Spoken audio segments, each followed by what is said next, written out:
You know, when it comes to leadership development, companies spend billions. But here's the kicker: how much of it actually works? Today, we're going to dig into why most of that training just fails. And we'll uncover the one crucial shift that is changing absolutely everything. I mean, think about it for a second. We've all been there, right? Sitting through those leadership seminars. But the research is pretty shocking. A huge amount of that investment leads to, well, basically zero lasting change in how people act. So what's the deal? It all comes down to a single, really flawed assumption. And that flawed assumption, it's this belief that just because you know something, you can actually do it. That's just not true. And this, right here, is what we call the competency difference. Getting your head around this literally changes the entire game when it comes to building real leaders. Look, this really puts it into perspective, doesn't it?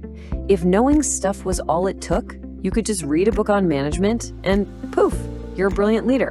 But we all know that's not how it works, not even close. When the pressure's on, just having the information in your head doesn't mean you can actually put it into action. It's only step one. So here's the core shift, the big idea.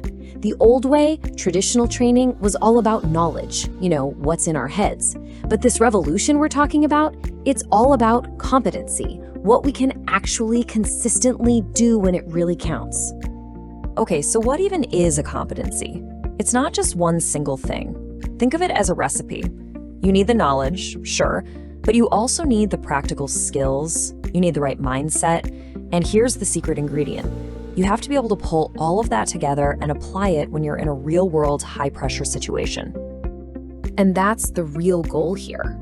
Once you make that shift, once you start focusing on building competencies, you're not just running training programs anymore. You are actually engineering genuine, lasting leadership transformations. All right, so if competency is the goal, what should we be focusing on? Which ones really matter today? Let's dive into the 5 essential competencies that are basically the bedrock of any modern leader. Okay, here they are. Number 1, systems thinking. This is about seeing the entire chessboard, not just your next move.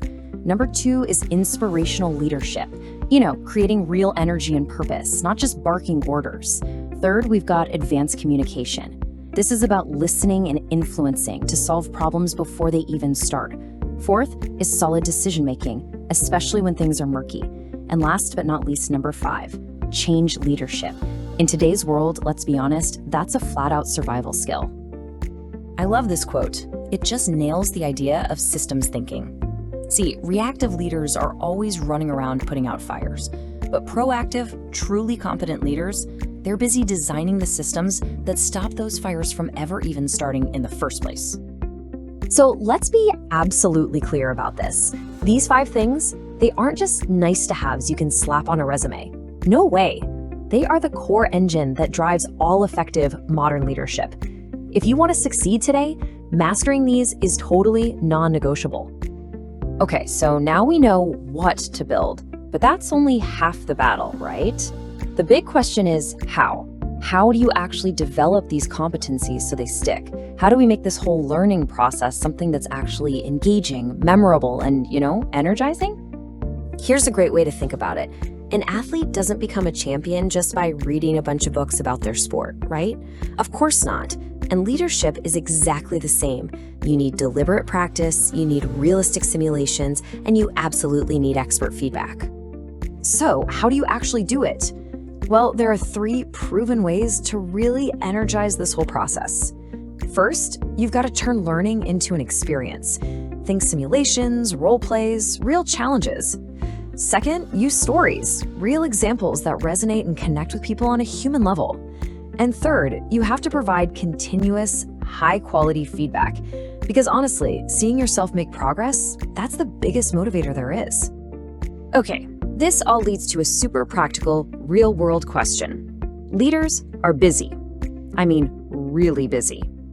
Their time is their most valuable asset. So how on earth do you convince them to say yes to a development program? How do you show them it's worth the time? The answer is actually pretty simple. Busy leaders will jump on board when a program offers clear, immediate value. It can't be fluffy theory. It has to be practical and efficient. It has to respect their time. And here's the big one. They have to see a straight line connecting this training to their own career growth, period. All right, let's bring this all together.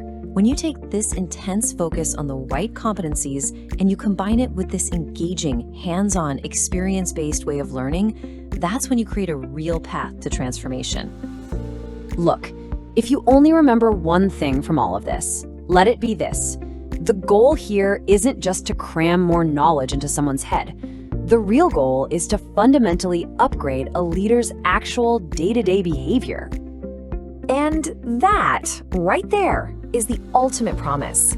When you take this competency-based approach, you're not just teaching leadership anymore. You are actively, intentionally, and effectively building leaders. So I want to leave you with one final question to think about. When it comes to your own development, are you just prepping for your next job title? Or are you truly focused on building the competencies to become the leader you really need to be? Because trust me, that difference, well, it's everything.